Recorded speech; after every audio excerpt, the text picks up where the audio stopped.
Yo guys, it's me Matrix here, coach of the Welsh Waylords. I'm bringing you the UGA Season 3 Week 4 review for the Johto division. Joining me here today is Zam and Bryan. Say hello, Zam. What's up? Bryan? Hey, what's up, guys? So we've just had trading week. We will go into the trades that have happened at the end of the review. We'll start off with just going over what happened during week 4. I know this was played now about a week or two ago for some of these matches, but we'll just get it underway and have a look at it. So at the end of week 4, we've got Moltres still as the kill leader up there with 18 kills.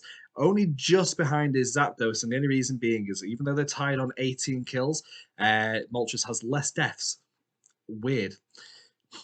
Kanto birds are reigning terror over the Johto division. Yeah. But no, they've been piloted really well as well. Like the Slow Bros are piloting Moltres incredibly well. Like he's liking using it as like a late game max option, getting them airstreams, and it has good coverage with like max quakes. Max flare is obviously a good offensive move. It gets access to rockfall or solar beam and stuff like that. So you have a lot of options with Moltres for what you want it to do. Yep. And it pairs well with like his upfront support, which is like causing disruption to begin with. We've got Zapdos, who's been run by the new coach, Midland Marowaks, only joined us, I think, after week 2. During week 2, took over. Zapdos was already there, and he's been using it physical. He's been using it special. He's just picking up KOs. And to be fair, Zapdos is a really good typing. I like the typing of electric and flying. It's quite offensive. And it's got decent coverage as well. Like you've got heat waves, you've got airstreams, you've got max lightnings, and they hit a lot of balls. Weather balls. Yeah, and his team is weather centric, so he's able to activate like he can do max geyser from Zapdos if he wants to as well. And then we've got Cinderace, just I think it just gained an extra 4 KOs after the week 3 because it was sitting at 8. Now it's at 12. Doing pretty well. Cinderace is a Cinderace, though. You know, it's there to just rack up kills. Being outshone a little bit by the two birds, though. Yep. Just a little bit. Okay, without further ado. So, first match, Crymych Colossals versus the Midland Marowaks. 2-1 win for the Colossals. This game wasn't actually recorded, I don't think. No. So we really don't have much context other than the battle report. Yeah, and for saying that this game was played quite a bit ago now, there's not really much to go on. The Colossals though picking up their second ever win in for the first time in 3 seasons they picked up a second win in a season. Yeah, so, Dracozolt. According to the thing, Dracozolt went rampant, and Midlands, apparently the Togedemaru came back and wreaked some more havoc. Of course, this was the game with the Ironhead Togedemaru and or maybe Zingzap that really caused Dave to have a burning hatred towards the monstrous mouse. Yeah, he called it the bastard mouse in the battle report. Fantastic. Dave is usually the one who runs the tech. That can be quite annoying. So it's kind of funny it being flipped onto the other side, where he's getting annoyed by a little mon. Like remember, Johto Division battlers, beware of that Togedemaru. It is not to be messed with. Togedemaru I can speak to personal experience with that Togedemaru, so I can. It wreaks havoc.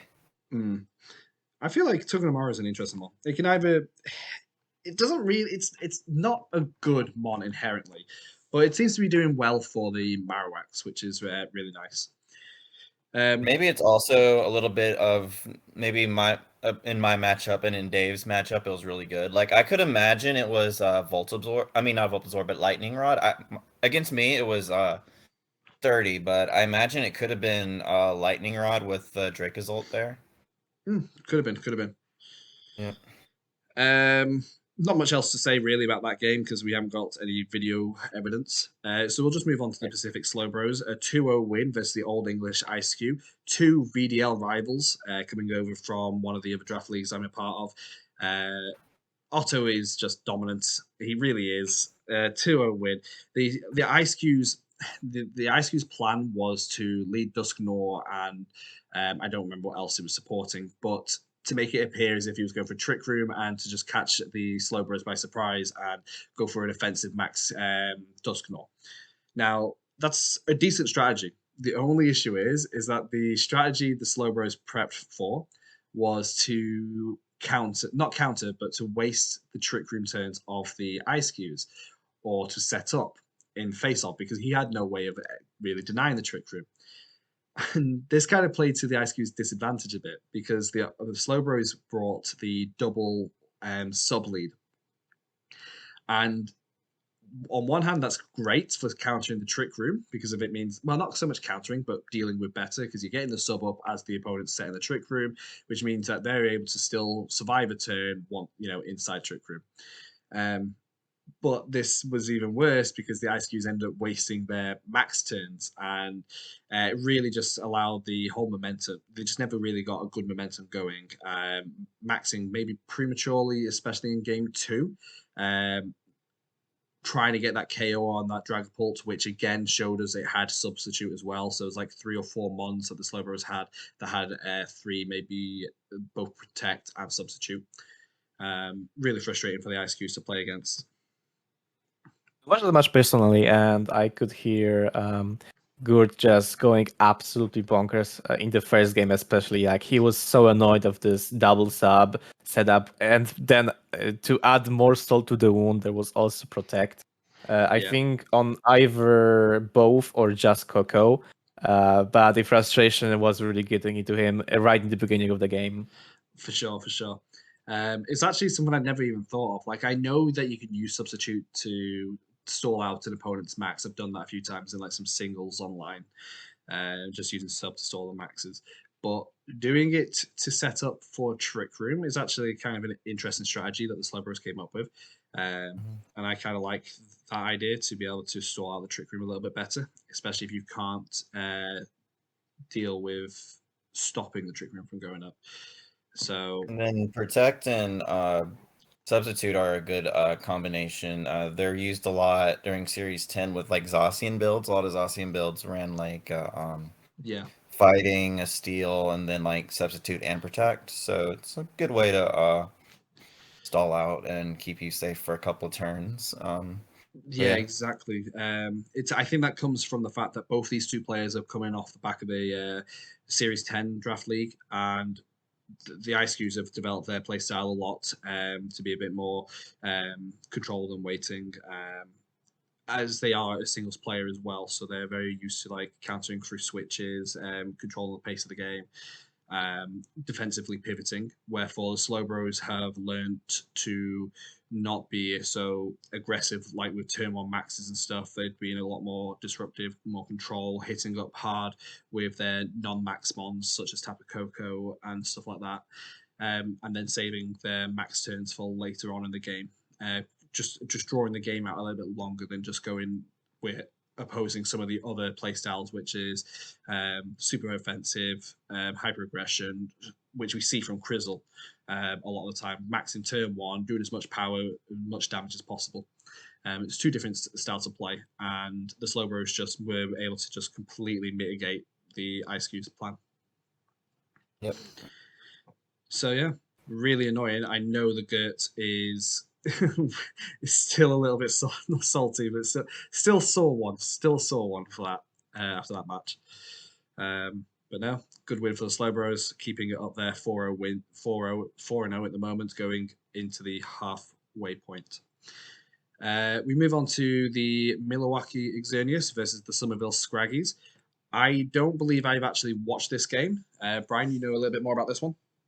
I caught the stream on K Demarney's Twitch. It was the main strategy of for K Demarney was maxing the Spectrier.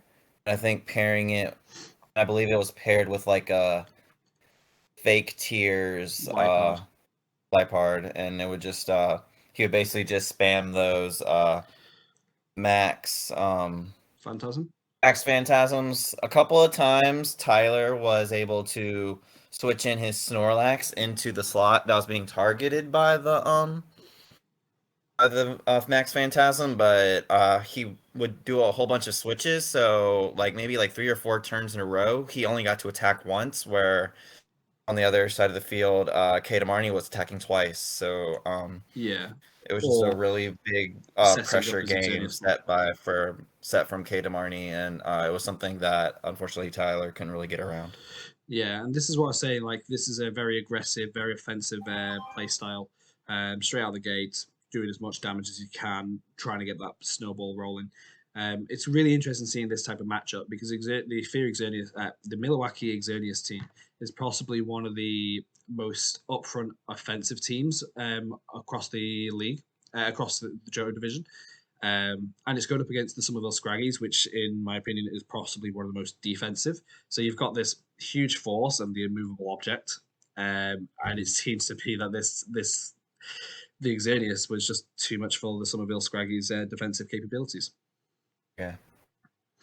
I'm surprised that Tyler didn't really go with Morgrem. I don't know what was the set, but assuming it's an evolved, not fully evolved Pokemon, like it's usually normal to run Eviolite on it, and it should eat some of them Max Phantas pretty well, especially because Leopard doing Prankster Factories would be ineffective on a Dark type like Morgrem. I'm a little bit surprised that Tyler didn't really count for that. Maybe he had some more offensive set in mind for Morgrem. Who knows? We didn't really see Morgrem in the matchup. It was a shame it never actually came to the individual 4 mons. It was there. It was just never used. He did use Raichu and Gengar, so it wasn't like his most defensive team. Tyler's main four were the Raichu, Gengar, Snorlax, and Celesteela. Those were the main four. And it's actually Ghost is one of the few types that Celesteela doesn't resist as well. So having you be hit by like when you're -2, your Celesteela is going to be taking a huge amount of damage from the Spectra. So yeah, and it didn't even, and it would do like probably about. It looked like it was doing like 90 to 95%, like a single max Phantasm, because he never maxed. It was definitely one of the he maxed very late, so a lot of the times he was forced into maxing his Snorlax. Yeah. So I don't know if he had. I'm not really sure of the Snorlax set, if it was more of supportive or not, but it just looks like it wasn't. The Snorlax wasn't doing nearly as much damage as the Max Spectre was doing. And yeah. Yeah. But no, that's what happened there. It was the sheer force of the Xerneas just toppling the defensive Somerville Scraggies. We move on to the South Corona Swords versus the Charlotte Beedrills, a 2-1 win for the South Corona Swords. I'll let anyone who wants to speak about this. I guess it's mine. I will lead off. So, unfortunately, going into this matchup, I was at a huge disadvantage from the very beginning, and by the very beginning, I mean the minute I saw his team. Our team was heavily weak to fire, and what is on his team but a Magmortar there. Yeah. So going in, I was expecting a 2-0 sweep because I had nothing for the fire types. I had no rock coverage. I had no ground coverage. But I was able to take game one, thanks to maxing Aegislash and getting a Phantasm, followed by a close combat into the Magmortar, and it went down from max. And he was very supportive in the back with a Togetic, so I was able to do a couple of switches and get around to follow me pretty decently well. It was my first time at bringing my Steely Spirit mode, so I brought the Aegislash, I brought Berserker, I brought a Steel coverage. I was actually pretty fortunate in game one to even get that win because he got a low roll on Crobat's final dual wing beat. wing beat. Yeah, it was like a low roll, and I lived on 3 HP, so that allowed me to get the close combat into the mortar. Then immediately switched it out, and then I just took game 1 from there. He swept me game 2. Basically Mag Mortar. I knew he wasn't going to switch because it was such a oppressive force, but I really just didn't have much for the Mag Mortar. And then game 3, I was able to take down the Mag Mortar. I actually took down the Mag Mortar twice. So actually, considering I was at such a huge disadvantage, I actually played decently well. Even though I refused to watch that matchup. I refuse to watch that matchup anymore. But it was just a little too late. I took it out too late. So I felt like game 1 you managed to get rid of it early enough, and then game 2 and 3 the positioning was you were just too far behind by the time you actually removed it. Or I figured I couldn't do what I did in game 2 that I did in game 1 to get the win because he'd see that coming. So I had to change things up. Yeah, maybe I should have just tried it just to see. But I feel like Mian Xiao should have at least come to game 2. Personally, you just had to play around the Crobat a little bit. Maybe if you'd done what you did in game 3 and targeted the Crobat as soon as possible, and maybe it might have gone a different way. I think you actually just play a little bit. You definitely have to think about it a little bit more to have been able to have got the win. I think so. And you only get 45 seconds to exactly. It's difficult. Be through. So you're just going with what sounds good, and then sometimes it works, sometimes it doesn't. So what I really liked about from Crizzle's side is that he recognizes that you've got this Steely Spirit mode, and he doesn't even attempt to bring his Calastria to the match. He is expecting you to be bringing the steel types for the Galastria, and so he brings the Magmortar to counter that, and that is why we also see that he has Lurantis with him for the Blastoise. So he didn't just prep for what he thought would be you would bring, but more so he recognized what was a threat of his team, what you would do to counter that, and then built a team to basically answer your answer. And it was really good. I thought Crizzle's prep was really solid. Yeah, I agree. You cannot also forget that a hit from Osa, which is definitely a force to be reckoned with. Especially for like Berserk, obviously, and with no access to Scrappy, he didn't have much chance to hit Edgy Slash, but then it was a pretty good coverage for a lot of Pokemon on Bryan's it had a Throat Chop for my Edge Slash, and I ran a weakness policy Edge Slash this week. Yeah. I thought in the matchup it looked decently good, but I only got it off once, so in game I think it's just one of those things where I think if I had at least shown Blastoise in the team preview, then maybe he would be discouraged from bringing Magmortar for at least one of those matchups or something like that. Yeah, it's all a hypothetical. There's nothing much I can do about it, but it is what it is. I'm glad we had a little bit of a break after that battle, to be quite honest. Yeah, it's nice. I'm really glad with the break that we had as well. It gives everyone a chance to just refresh. However, unfortunately for you, you finish 1-3, and Crizzle goes on to be 4-0, leading the table. We can have a look now to the Dark Lords Greninjas versus the Shivering Snow Runts, a new team that has replaced the Havertown Hoopers. Zan, do you want to give your thoughts on the match? There's not really much to say. I took over the team. Samidal was given an option to either accept my trades or not. The trades I had the right to do after taking over the team. He had all the right in the world to say no, and he did say no. And I thought that was a good decision on his end because he finished his prep for the Hoopas that were before I taken over the team. So he had the strategy ready. There was also a very short notice. And since I didn't really have a lot of time with this team, I decided to just roll with a very short notice on the match as well. Like I probably had 2 days to prepare for the matchup. I actually like the team. it wasn't really outside of my comfortable zone when it comes to like team synergy and some strategies. Yeah, exactly. One of my favorite mons from Generation 8, especially after the last season. So I was very happy to pick it up. I took some time, came up with some ideas, scrapped up some AV spreads, and just decided to roll with it. And as you can see, I got a little lucky and I won. I still think that it was partially because of Samidal's little blunder without knowing about how Unseen Fist works, about Phantom Force mechanics, also missing some really important and key sleep powders in Game 2 and Game 3. I think that was a deciding factor. So, in my opinion, it was just some unlucky moments for him. I think he could easily have won that match. But I also don't want to take away some of the credit from the team that I've drafted. I thought it was probably the best shot I could give it. And I may have misplayed in a few places, but overall I thought it was pretty solid and fun matchup for both of us. Oh, for sure, for sure.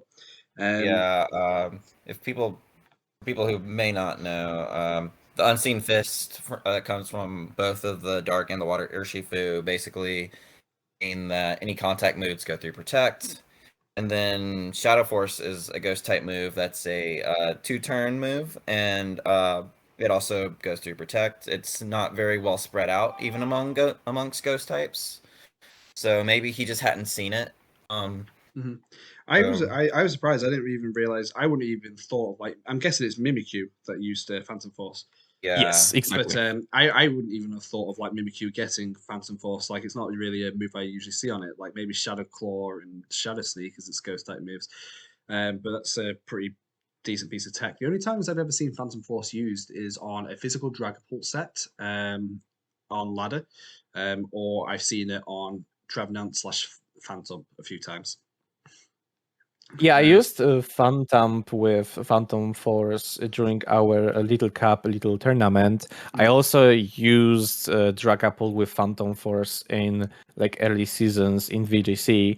I actually really liked physical Dragapult, and I thought it was a fun move to use. This is probably why I came up with the idea because of Dragapult used in VGC before.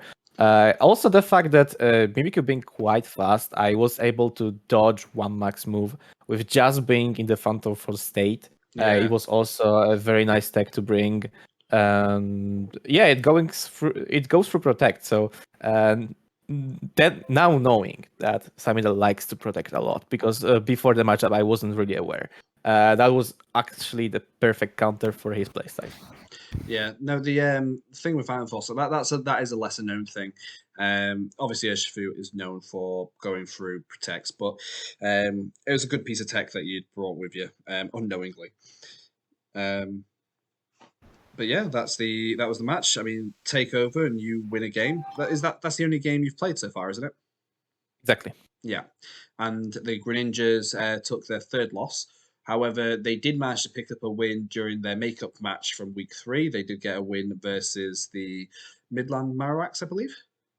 Yes, that was Midland Marowaks. Yeah, so all good there, all good there. Oh yeah, it was the Merseyside versus the Somerville, wasn't it? Merseyside Marowaks played the Somerville Scraggies also in makeup, and the Merseyside Marowaks took the set. I don't recall what the score was, but that's week 3. We're talking about week 4. So from there, we move on to the Drowsy Dracosalts versus the Pogging Porygons. A 2-0 win for the Pogging Porygons. Quite confident win from the Primarina, Max Primarina with AV, I would say.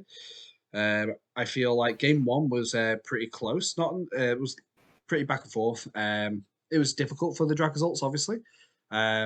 But they weren't completely out of it. And I felt like game 2, they just got a little bit steamrolled a bit.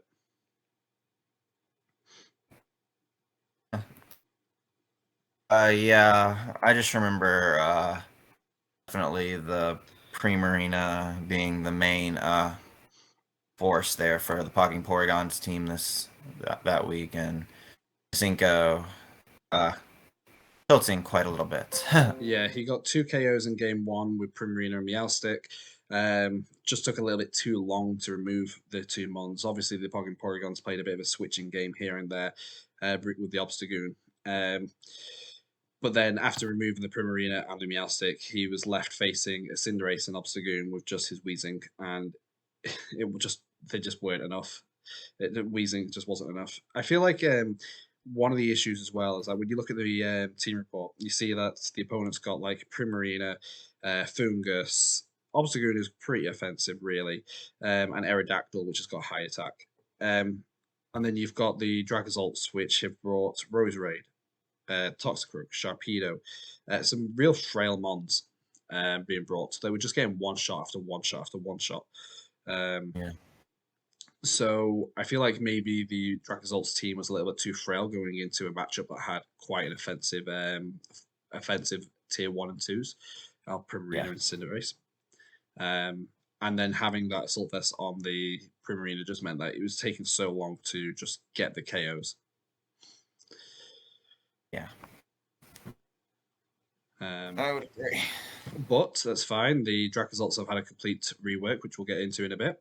Unfortunately, they do take their 3rd loss of the season so far, entering the halfway point. The Porygons, however, pick up their 3rd win. Pretty good positioning to be in as we progress to the final 4 weeks. So then, penultimate game was the Far Rockway Tyrannotars versus the MK Mimikyus. And honestly, this is possibly one of my favorite matches that I watched this week. I only watched it the other day because I wanted to keep some of these games fresh in my mind because I knew we'd be recording pretty late. But I really liked how offensive the Tyrannotars were with that Hitmonlee and the Indeedee as the max. Like, the MK Mimikyu started off with their generic, not generic, the reliable mode that they've been running so far, which is the leading the Regieleki, Almaldo, Volt Switch, bring out Rain, boost speed of Almaldo. Yeah, we've seen it once or twice before.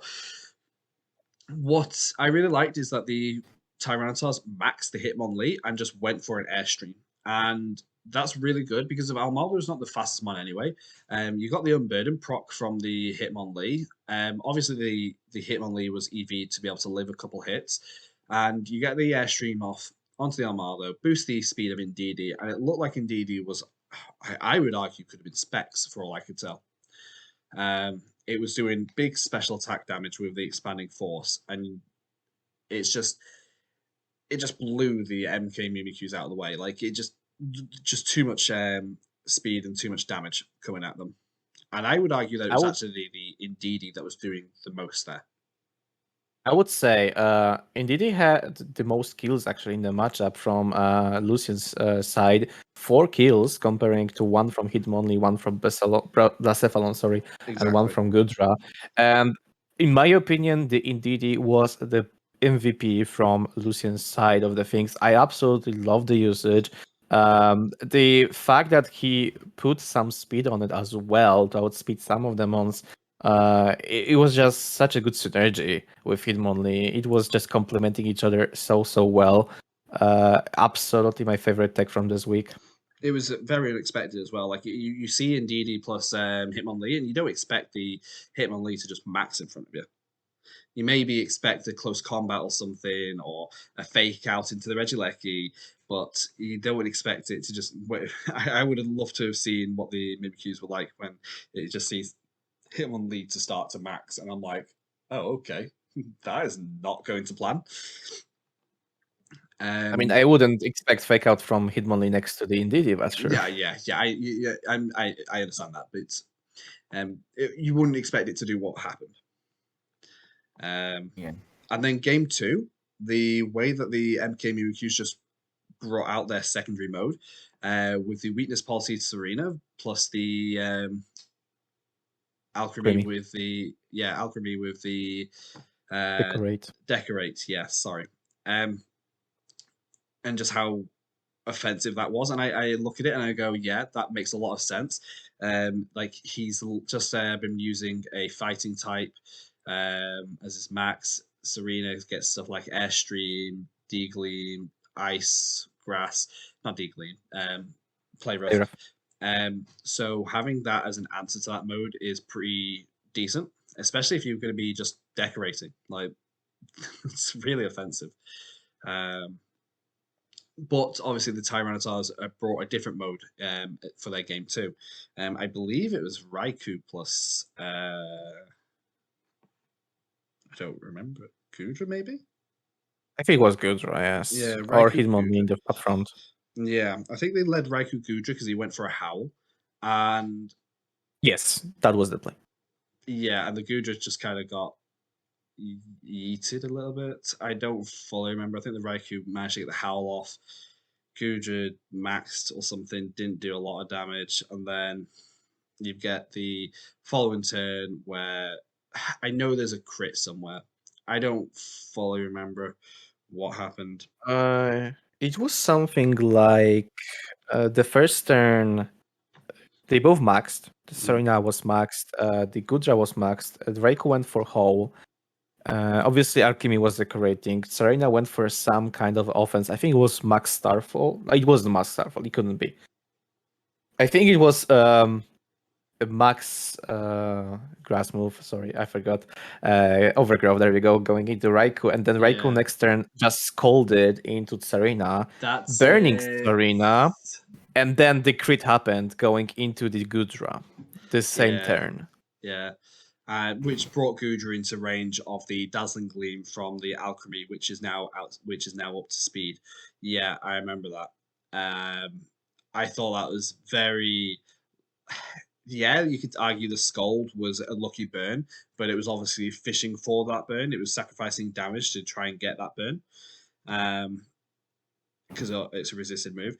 But then to just crit through that burn that you just get from Lucian, it's just like, oh god, and then it's just KO'd by the Alchemy, which I'm pretty sure, if not for that crit, the Gudra could have done something at least there.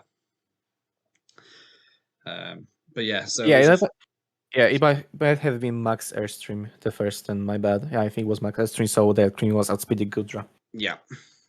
So, but that was a 4-0 sweep then from the Mimikyus. So we then enter game 3, and it was a lot of close over game, like a hell of a lot closer. So we had both of the winning modes from each team lead.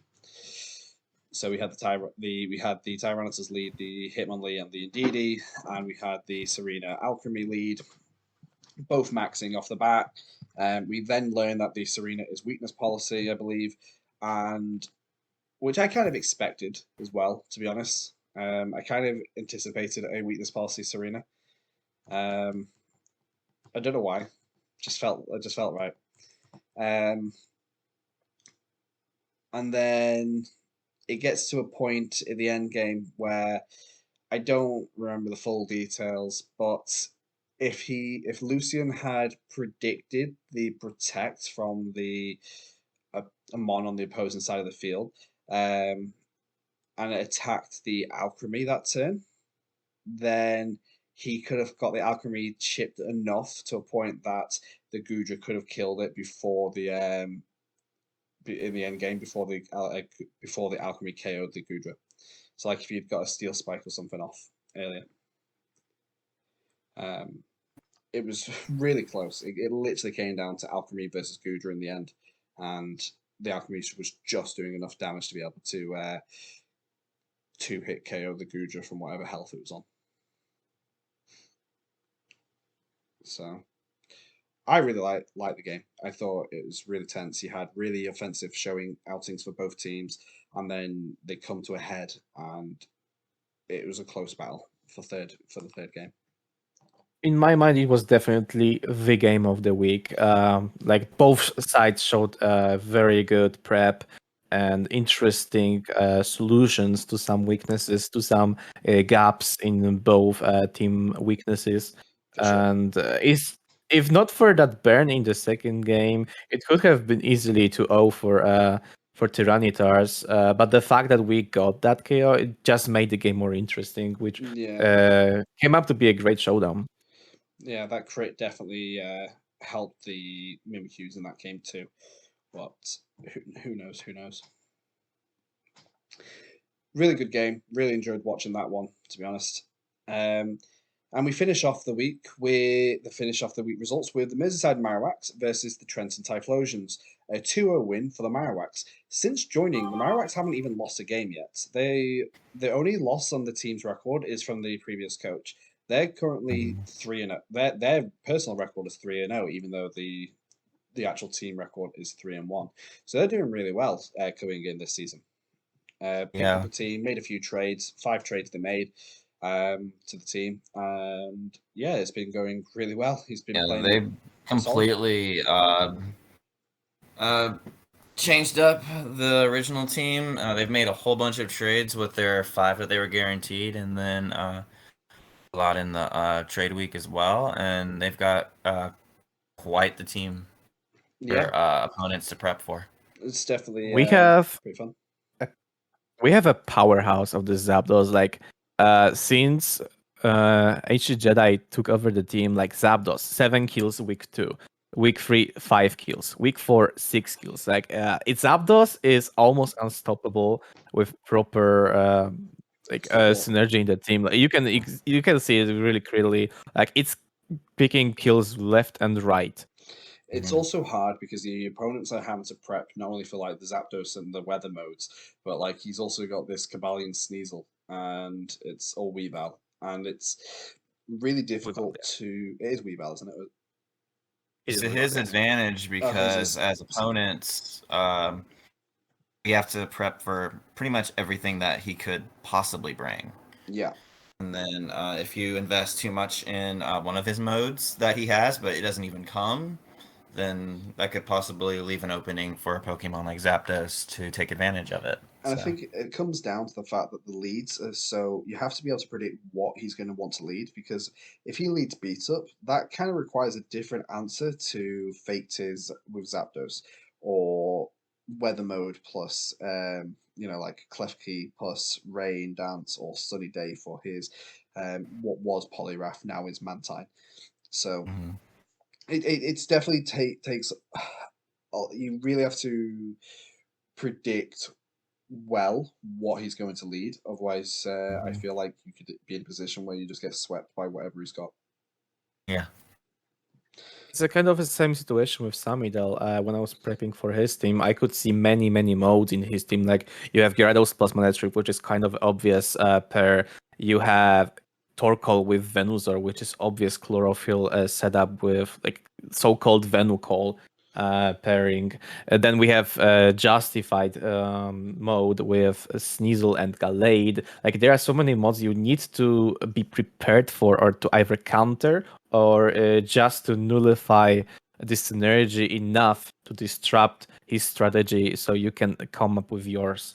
So the teams with many modes are definitely much harder to prep for, especially if the modes are well supported with other Pokemon, which is kind of shown in Jedi's team right now. But yeah, talking about their teams now, we'll be moving on to them in a minute. That's basically the results for week 4. We didn't really spend too much time on the games. Just briefly summarise a few of them. It was good mid-season break as well. All the teams have got a win except for the Trenton Typhlosions, I believe. I think they're the only team still looking for that last win. But in all due respect to them, they are the only one of the 3 teams that have been consistently at the bottom that is still in the game, still in. So, mad props to you for sticking with us. And we hope you stick with us the remaining of the 4 weeks here. Yeah. So yeah, we've got a brief rankings based on how the teams did as of week 4. So this is, I'm getting my words mixed up. This is mid-season trades ranking. This isn't taking into account what the teams look like now after the trades have all been made. This is more about where at least I estimate the teams to be in terms of rankings based on their 4 weeks of performance. So we've got the Trenton Typhlosions at the bottom at 16th because, again, as I was just saying, they're still yet to actually take a game, like a best of 3. They've been doing well. I know they've made some trades going into week 5 now.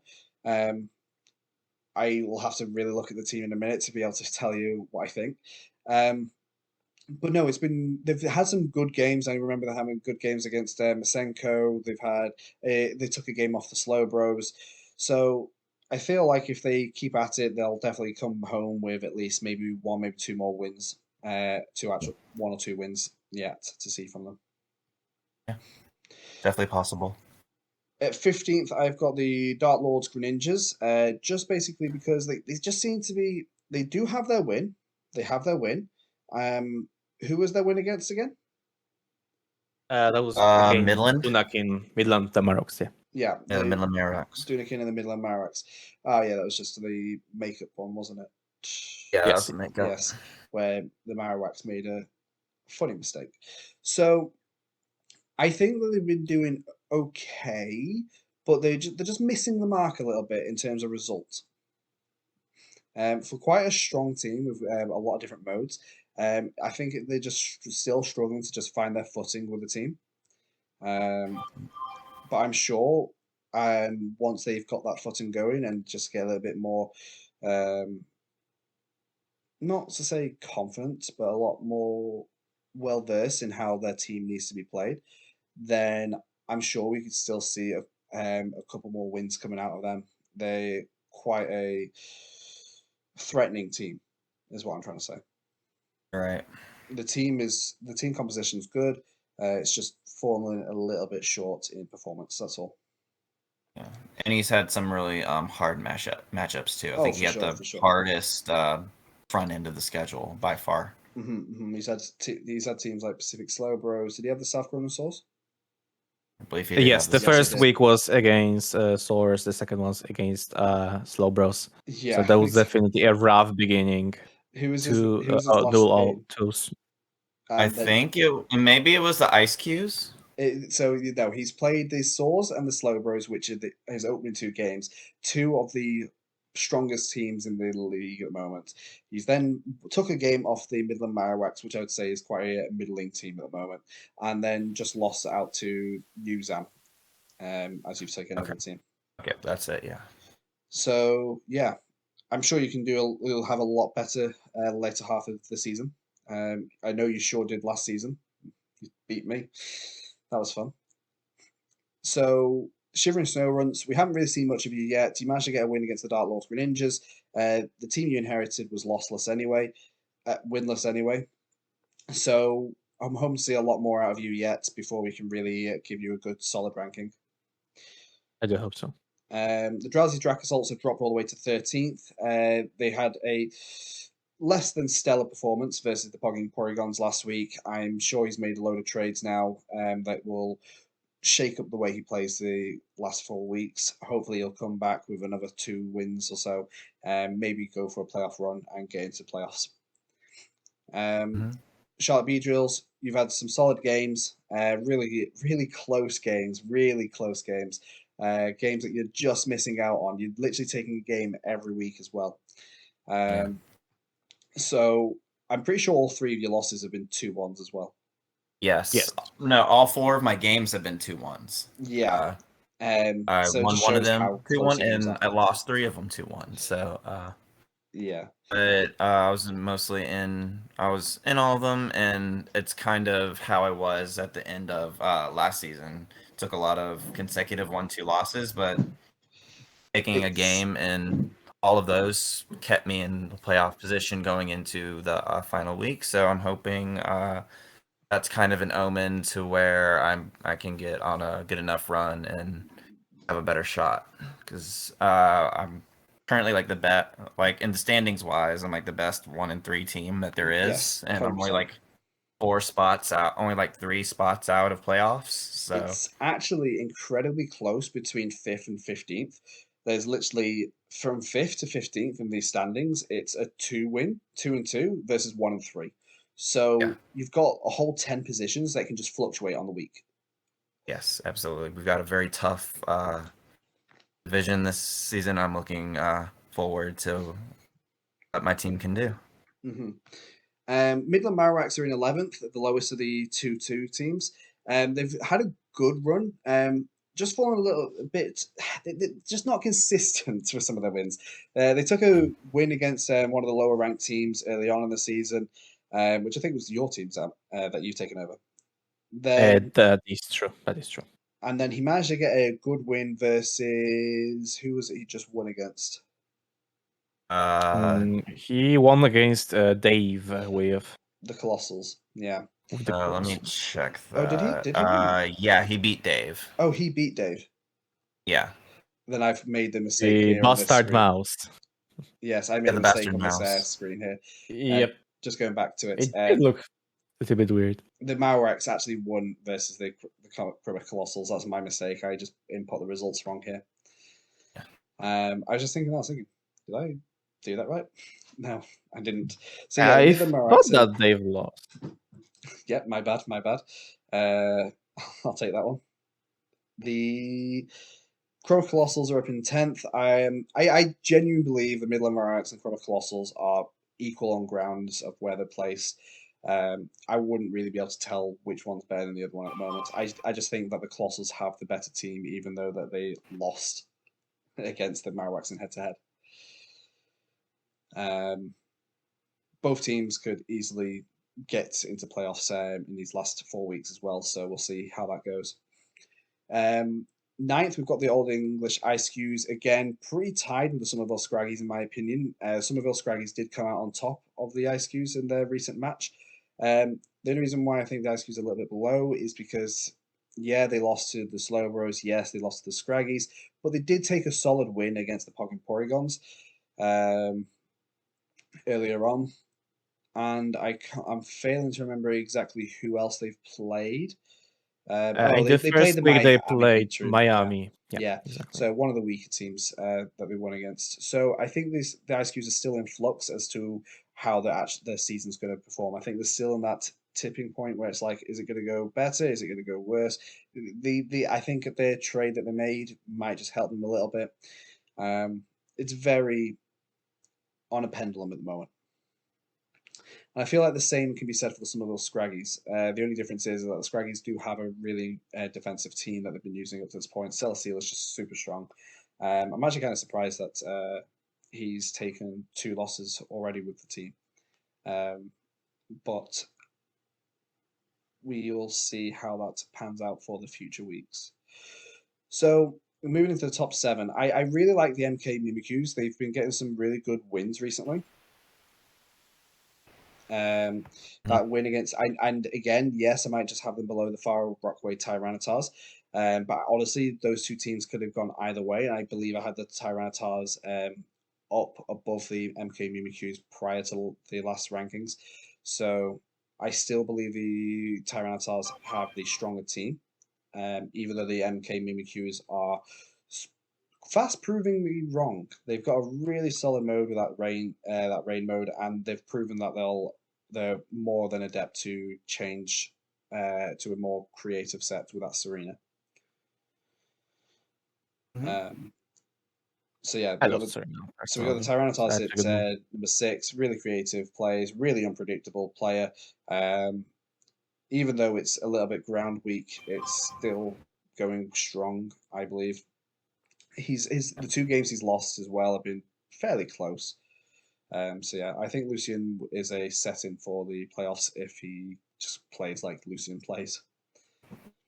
Also, interesting thing about Tyrannotars is probably the least diverse, the type-wise team. It is.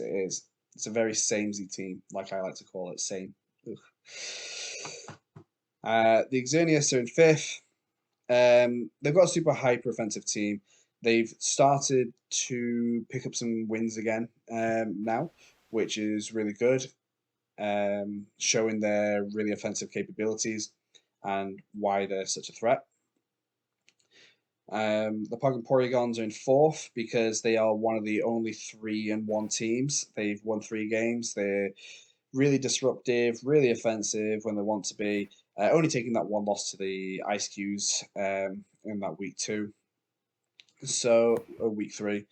So yeah, they're doing really well. I feel like the Cinderace and the Primarina, it's just really strong Mons.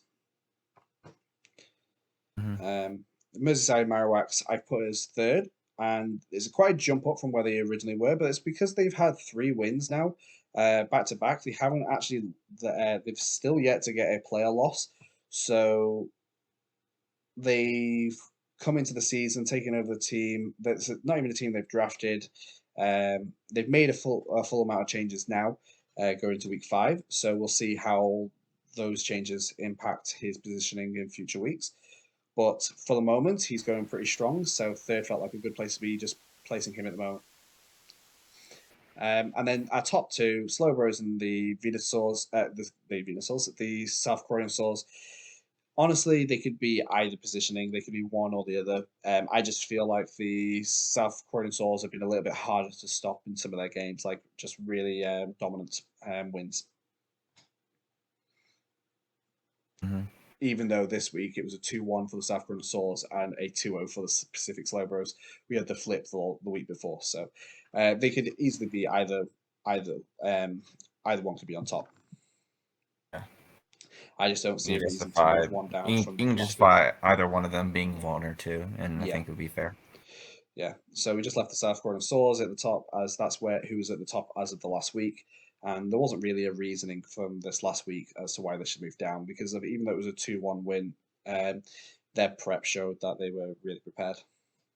Yeah. And I guess now that we're kind of in the middle of the season and heading into the end, I think a lot of our power rankings are going to sort of more reflect the actual standings as we go, because we definitely have our power rankings right here, definitely more reflective of the standings. Yeah, I'm hoping that maybe we can shift it a little bit with a little bit more personalized as we go into the later weeks now. It's just been a little bit harder to really give a good ranking of both team composition and how they've been playing. Plus, we don't really have a lot of disparity between the records. We have a lot of 2-2s and 1-3s. Yeah. So kind of hard to have a personalized like that when a lot of the records are kind of similar. But especially in the middle spots, at least. I do believe a lot of the top 7 are the top 7 at the moment. That's what I feel, and I feel like 8 through 11 could be I think 8 and 9 are pretty close together. I think 10 and 11 are pretty close together. I do believe it does go 12, 13, 14, and then I do think the lower half is pretty set. Maybe just 1 or 2 pairings could be flipped around, but the top 7 are. I think there's a bit of a difference between the top 7 and the bottom. Yeah, that's fair. Many that is 9. So Definitely. that is where we stand at the moment. We can have a quick recap on the Pichu's pick'ems. We've got the South Korean Saws, who is Crizzle. He's at the top. He's got 69%, tied with the Far Rockway Tyrannotars, which is very nice. And you're up there as well, Zam, with also 69. So yeah, we've got 3 69s, all at the top 3 spots. Obviously, going down the list, you've got like Otto, Tyler, just tied in equal 4th.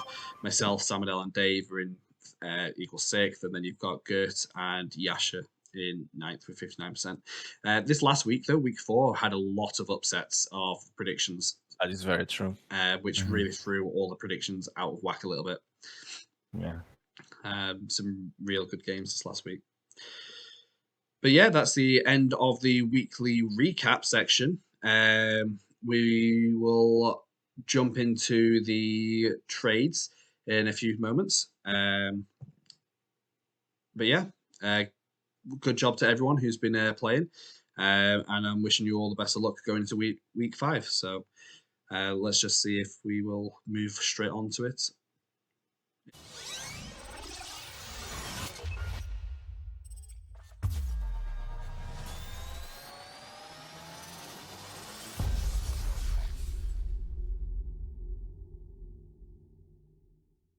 Okay, so here we've got the trades. Well, first off, these are all the teams as they currently stand. We've had the 2 replacements. It's just an updated team overview.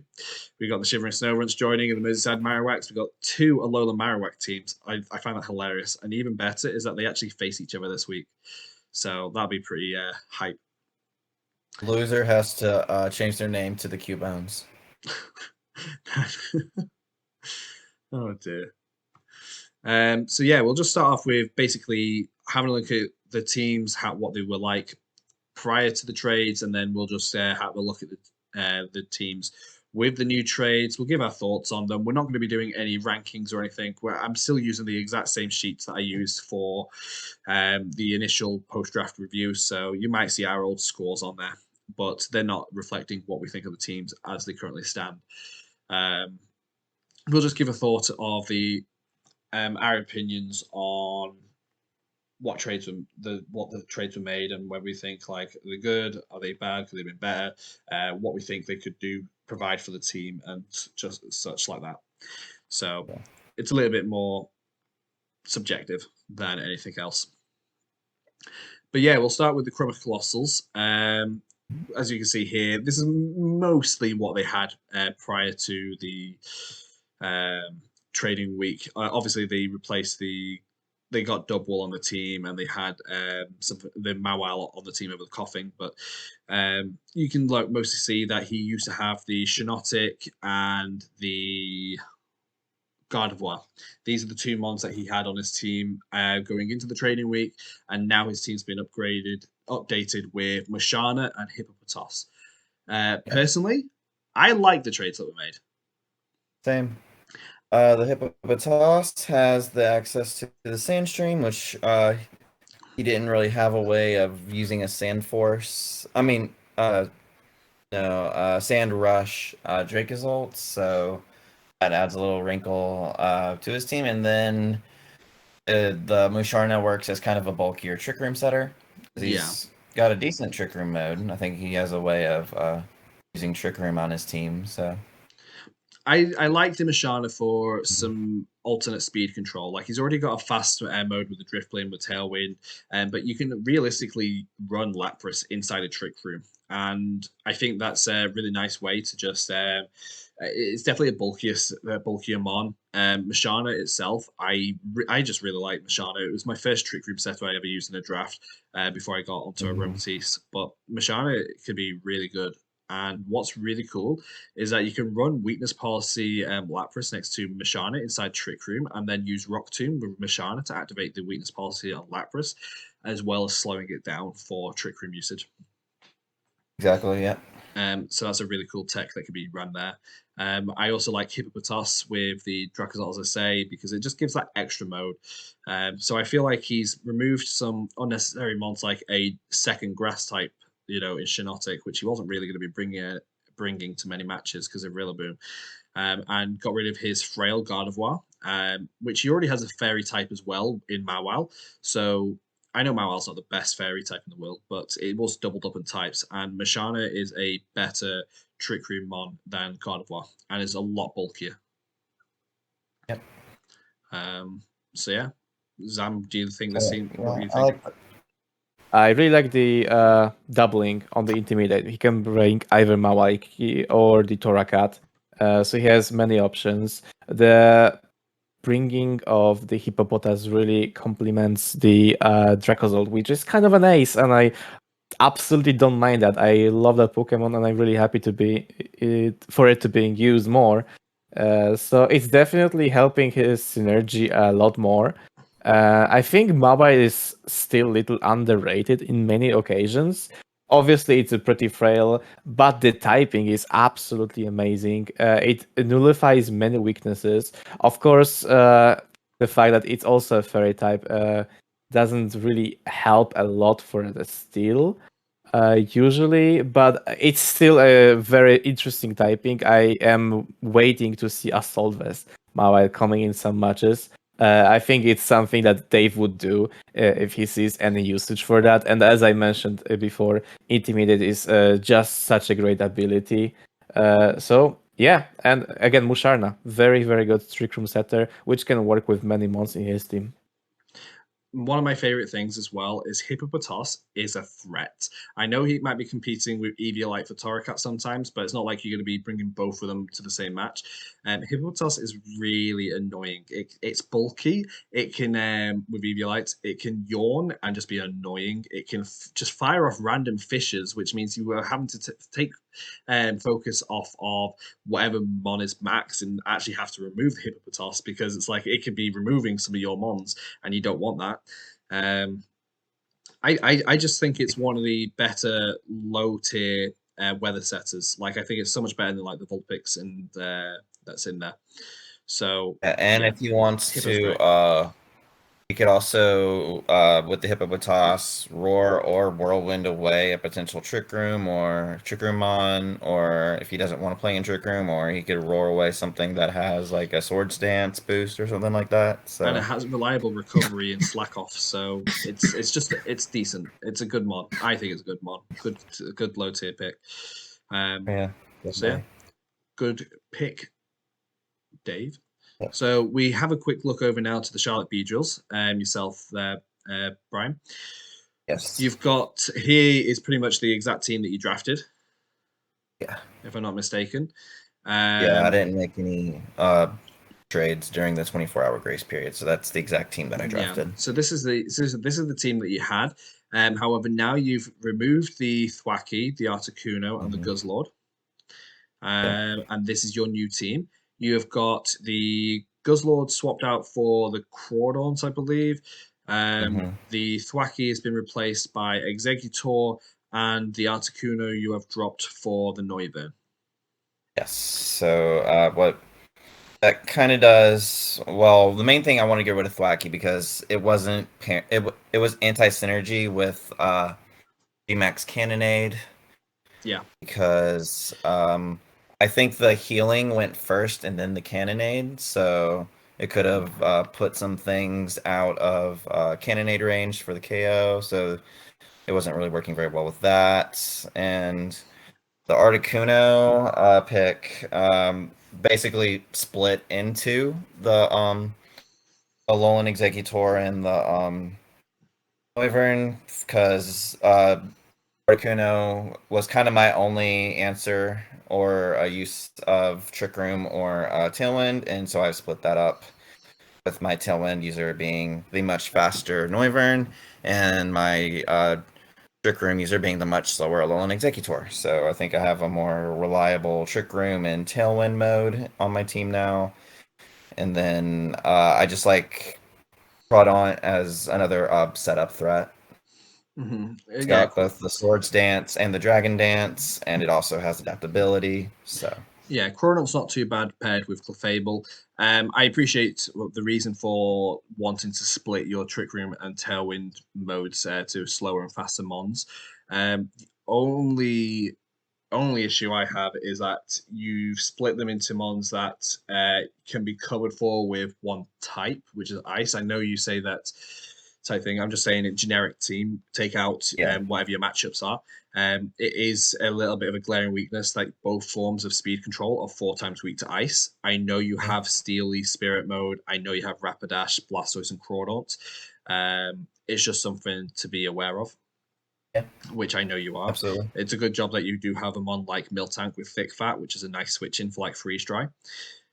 So yeah, it's just something to be aware of. Noivern, I think, is a really good mon though. So I think, especially as a support, which is a lot what you have, a lot of these fast supports with Mienshao, Noivern, which can really help the Blastoise. Noivern and Crawdont were originally in my draft plan to begin with, so it was good to get them on the team. And then I just noticed that the Exeggutor was there, same typing essentially as Thwackey, just add a Dragon typing. So yeah, it never really messed too much with my type resistances. Now I have one more weakness to Fairy, but then again, I have the Steely Spirit mode, so I'm not actually too scared of So I'm fine with having a little bit of a fairy weakness and a little bit of an ice weakness, even though in the matchup doc or whatever, it's pretty much the same with the ice. I never really. Just got to be careful of blizzards, even with Clefable there. That's all. Yeah, those blind definitely. blizzards. Yep. Okay. Definitely. But yeah, so that's your updated team. We can move on to the Dark Lords Greninjas. They did have a change. Yeah, I remember them dropping Gmax Venusaur, picking Gmax Venusaur back up. They've dropped the Flygon. They've dropped the Cradily, I believe. And this is what the team looks like at the moment. So yeah, they've dropped the two Mons, which was the Flygon and Cradily. And one more. Yeah, they did. Who else did they drop? And the Soul Rock, and they added Soul Rock for Flygon. That's it. They added Soul Rock a lower tier for the Flygon, and then boosted the Cradily up to a Latias, I believe. Yep. Yeah, and then they also did a B for an S, some B for S trade that allowed them to bring back the Venusaur. I forgot what it was though. Whatever B tier it was. Maybe it was I don't remember what it was, but I don't it was remember definitely what they did. one of because they did I think they dropped Venusaur for Latias, but then they made room for Venusaur as their last pickup, so it's just back on the team. I mean, yeah. I know they had the Cradily, which was a B to the Venusaur G-Max. They dropped Flygon from Yeah, C it probably to was D. Cradily. Yeah, they Mine was dropped. Cradily. Initially, they dropped Venusaur for Latias, so they had like 10 points left over. Then Flygon he for made Soul some Rock. same, yeah, the same like tier changes. Then they dropped Flygon for Soul Rock to have even more points, and then they swept Cradily for Venusaur. Yeah. So to go from B to C.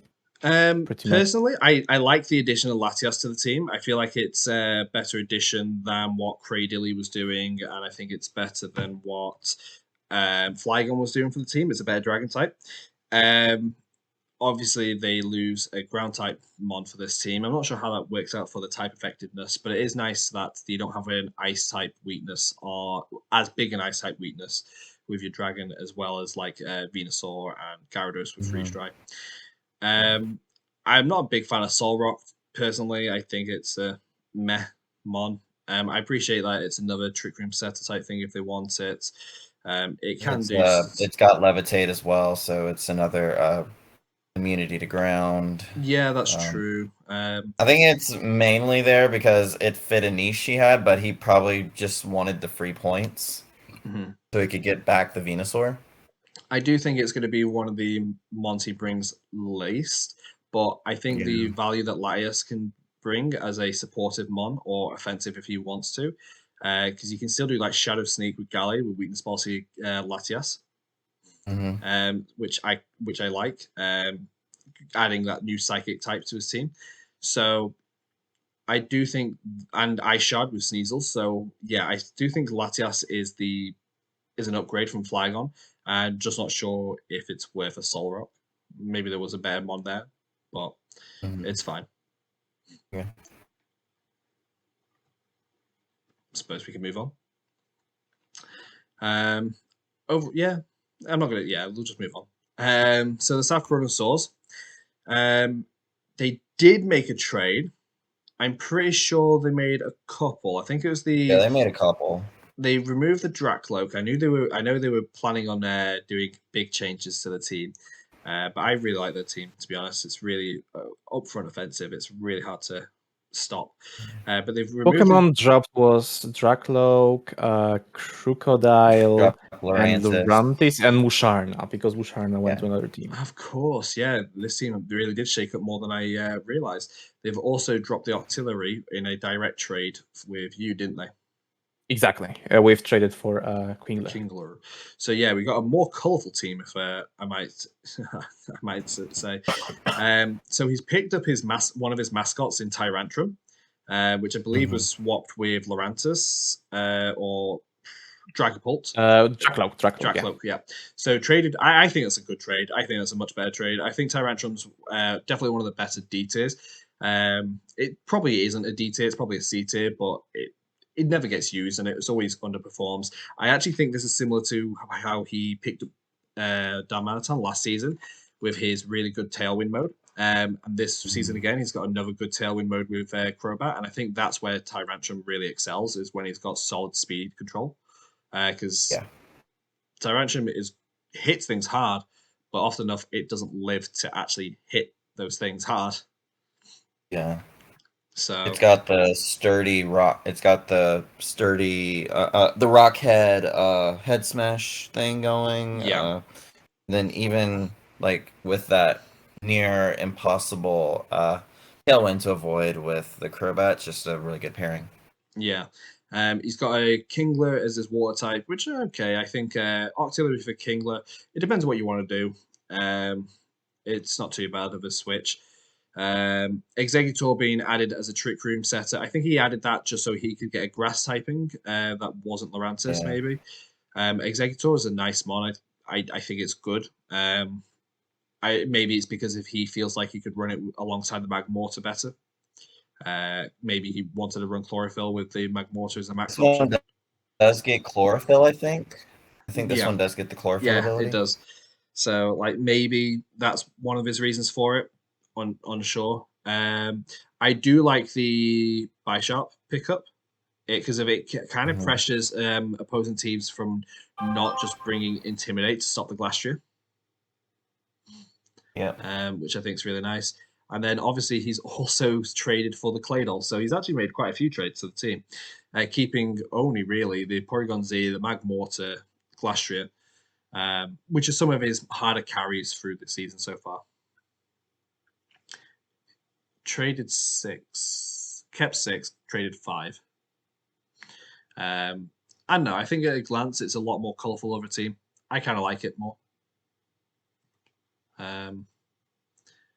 Be interesting though now to see without the Moxie Crocodile or the Intimidate Crocodile, as I understand that was a big part of his team as well.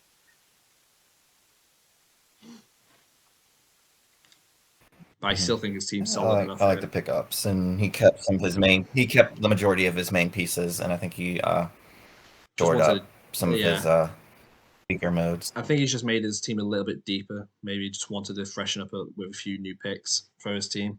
Yeah. In the hopes that he can start bringing some other mons. So, right. We move on to one of the biggest changes in the whole draft league, the Drowsy Dracozolt, who's basically, you see this team here, well, don't get too attached because the only mons that survived this culling were Archeops and Volcarona. Yeah. He was not very happy with the way his team is how his team performed. He had a meeting with them, told them they were all trash, and they all went away. Yep, keeping only Volcarona, Archeops, and Bronzong. But this is your new team for the Drowsy Dracozolts. I really like Grimmstyle. I think that's a really solid mon. And I really like the pairing of Grimmstyle, Bronzong, and Dragalge. I think that's super solid. Getting I'm a big fan of his electric terrain mode with the Pincurchin, the Alolan Raichu, and the Sceptile there. That's also a very good a new mode as well that people have to prepare for. Yeah, with the Electric Seed, with the Sceptile, or you could even run on this team. You've got Ice Shard from Drizzle for Sceptile if you wanted to go weakness policy. Or for the Dragalge too. Yeah, you got a mini sand mode here with Hippowdon and Stoutland. Not one of the most premier sand modes, but it gives options. You don't share that fighting weakness, so that's a good thing. Yeah. Hippowdon is able to be used as part of the Trick Room team as well as a physical attacker to complement Dragalge. It's also got a high defensive stat, where for Dragalge is a high special defensive stat. So at least there's not too much overlap there. It can be quite disruptive as well, as I said before, with the Hippopotas. It can get access to like Yawn, Whirlwind, Slack Off. So it's got nice recovery, which is something some of the other Trick Room setters lack. Stoutland, really good supportive Sand Rush user, as it gets stuff like After You, Thunder Wave, and the likes like that, as well as being decently offensive. It's mediumly offensive, but it gets stuff like Intimidate, Snarl, Thunder Waves, and some decent Maybe Doll coverage. Eyes, Charm. And keeping Volcarona, because Volcarona is a really good mon, I think. So yeah, a lot of changes have happened to this team, so much that I'm really curious to see how it performs. I think that's just what's good about these teams that make a lot of trades. We get to really see it. Hope to see them perform really well. If you got any more opinions, feel free to jump in, Zam. No problem. But yeah, I think we've covered majority of what I can see with this team. Obviously, you've also got like a fast worry seed with Sceptile, which is there to help like Archeops or something like that. Yeah. Which kind of replaces the job of the Weezing. Yeah. So yeah, that's this team at the moment. Though you move on to the Somerville Scraggies, I believe they have had a few trades. Yeah, they made a couple of trades. Yeah, so I know the Malamar's definitely disappeared. So let's have a look. Oh wow, this team really changed. Yeah. Funny. So yeah, they've removed their fire typing altogether. No longer have a fire type. They've got rid of the Malamar, got a Skuntank, which honestly I think is I like Skuntank. I think Skuntank's a really good mod. Only weak to ground, decent coverage, decent offensive. It's all right. Stench is a niche ability, which basically gives a 10% chance for any move to flinch. So yeah. I know it gets Aftermath, and then Aftermath is really good too. So he's really gone full in finally and got the rain mode. So he's dropped his some of his mods like Gengar and picked up Pelipper and Ludicolo. He actually dropped his Suicune to pick up the Pelipper. Yes. So he's got the Pelipper and the Ludicolo, dropped the Suicune, which really solidifies this mode with the Celesteela Raichu. Like, it's super threatening. And he's also got now picked up the Electivire, which can be paired with Raichu if he wants to for motor drive stuff. You've got Morgrem with Screen still, and Snorlax, which is bulky as hell.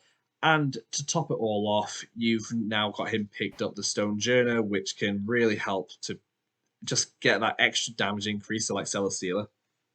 Yeah. And Ludicolo, which I feel like Ludicolo a lot of the time can sometimes lack. I think it really just helps isn't any mon that it's paired with, really. I think that's what Power Spot does. Like, just it does. Ally gets like a plus 50% boost or something. But no, I think for the most part, I kind of like some of the improvements to the team. I think it does become a little bit more top heavy. With like the rainbow, but I mean, it is such a good mode. Yeah, also, it looks like he's dropped his Perish Trap mode as well. I don't think anything else on his team gets Perish Trap. So. Which is fine. I think Sandaconda has other uses as well. Right. I do feel like Sandaconda is one of the weaker links on this team at the moment now, but yeah, I mean, it is a D tier, so it's still good value mod to get. So. But yeah, I think for the most part, I could see this team going really, really strong in this later half of the season. Yeah, definitely. So then we move to the Far Rockaway Tyrannotars, and actually this is one of the few teams that didn't make any adjustments to their team. So what their team is there is exactly how we see it. No trades have been made.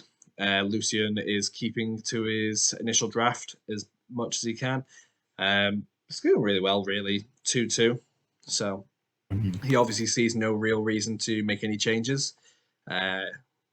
So yeah. We move to the Midland Marowaks. Now, the Marowaks have made a few changes themselves. I think some well-merited, deserved changes or needed changes, and some lesser needed. But we see the likes of him still keeping the double genies. He's still got the 2 fake out mons that he had, Togedemaru and Lopunny, but he's now replaced Sinistea Rabombi, Rabombi, Tyrantrum. mm, He's kept his Orbeetle and he's removed the Swampert, Electivire. which I think is good. I kind of like the drop of Swampert for Milotic, which he did initially. That was so that was one of his initial trades. He's picked up now Dreadnought, which can be run alongside the Thunderous for a Rain Dance mode, which is kind of cool. A fast Dreadnought. It's a D tier mon, so I think that's a decent mode to get from a D tier. I do think Dreadnought is one of these mons that don't particularly do well, so I am interested to see how that goes. He's obviously got Lucario picked up as well now, which is a nice offensive option that he's got. Sorry, Matrix, I need to correct you. Dreadnought is actually C tier. Oh, is it C tier? Yeah. That's my mistake. That's perfectly fine. But it's okay. I still think it's a decent mon. I don't know if it's a mon that I would like to use. I've never really seen it do well in a draft league. Yeah, the water rock typing is a little weird, and then I guess it's Gmax kind of is counterproductive to what it wants to do. Yeah, luckily the water moves just sets stealth rocks instead of the rock move setting stealth rocks. The rock move gets rid of the max rockfall. Will just get rid of the rain, the max geyser. So it's. I think the way of thinking here was to counter a little bit better for the fire weakness, which is now more present. We have Vileplume that is weak to fire. We have Togedemaru, which was weak to fire. Lucario that brought to the team right now, it's also weak to fire. We had Orbeetle before, which was also weak to fire. I think it was just some way of producing some answer for fire types with Pokemon that has two types that can hit fire types with. I think that was the idea he was going for here. And like, you shouldn't probably underestimate a Pokemon with Swift Swim in the rain with a stab water move. No, I agree, Right, and exactly. this is what I'm really hoping that it performs well. I think Dreadnought can do well. I've just not seen it do well. It's actually decently fast as well. Like I was expecting it to be slower than what it is, but yeah, it's like a 74 base speed, so it's a decent speed tier for a Swift Swim mon. It's better than a mon like Almaldo, who is also a rock type, but at least you get the boost from the rain as well from your stab, so that's pretty decent. It's very defensive. It just lacks on the special defense side, but it's okay. And if we look at the weaknesses of Dreadnought, like grass, you have plenty of answers for grass. You have double resistant Vileplume, you have free flying types. So there's plenty of mons that can be switched in instead of Dreadnought if you really want to counter for the double weakness. If it comes to fighting, again, free flying types, you have Orbeetle double resisting fighting, which can also answer and as the offense type. here. Yeah, exactly. Yeah, no, I do think I think it's well protected on the team, and you've obviously got the lightning rod from Togedemaru, so you're protecting your two water types from that. So I think that's pretty cool. I think Lucario is if there's a team that that the Dreadnought could really take advantage of, I definitely think it's this team. I think there could be other teams for the Dreadnought. I don't think this team makes Dreadnought particularly shine overly well.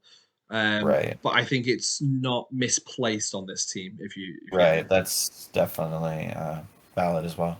I don't dislike Lucario as a mon, but the only way to really proc its justified ability, like obviously you don't just need to run it with justified, but options is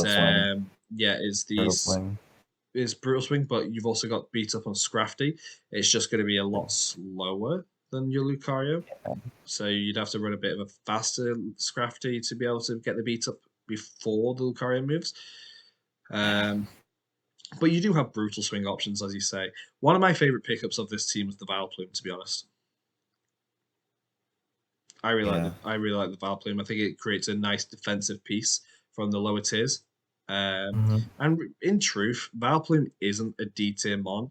by stats, it just by performance. And I think for a D tier, it's a good pickup. You also have Talonflame, which is a very pretty fast Sunny Day setter, and if you don't want a Sun with Chlorophyll, you can always run Tailwind on it, and it's performing pretty okay. And then if you are very scared of the rock types, you always have Vileplume next to the Talonflame, which covers for the weakness. Yeah. So I think this team could be quite fun. I like this team a little bit more than what he had previously. So, good job. A good job for keeping the Bastard Mouse. yes. Togedemaru has proven a really good set piece on this team. So yeah, we move on now to the Pacific Slowbros, who again is one of our other teams who never made a trade. I know that they were wanting to possibly trade the Tapu Bulu at some point for the Virizion, just to really complement his team, like a beat up mode. If he had that as well, it's just like so much you'd have to prep for with this team. Because you could even do Virizion plus Thievul for Fate Tier Special, and it's just so many options that Otto has provided himself with. But no, he's kept his team as it is, as it was drafted. I mean, no real reason to change. He is 4-0. He's doing really well. So, yeah, we move on to the Trenton Typhlosions, and this is another team that really uprooted his team. Not all these mons on here, as you can see it, were in his team after the drafting period. But yeah, we can have a look here. He had a Metagross which he dropped, which he picked up in post draft actually. But he has got. Oh, does he still have Whimsicott? I thought he dropped Whimsicott. Let me check. This might have been one I missed. Let me see. For some reason I remember him dropping Whimsicott as well, and I thought I did. Let me check.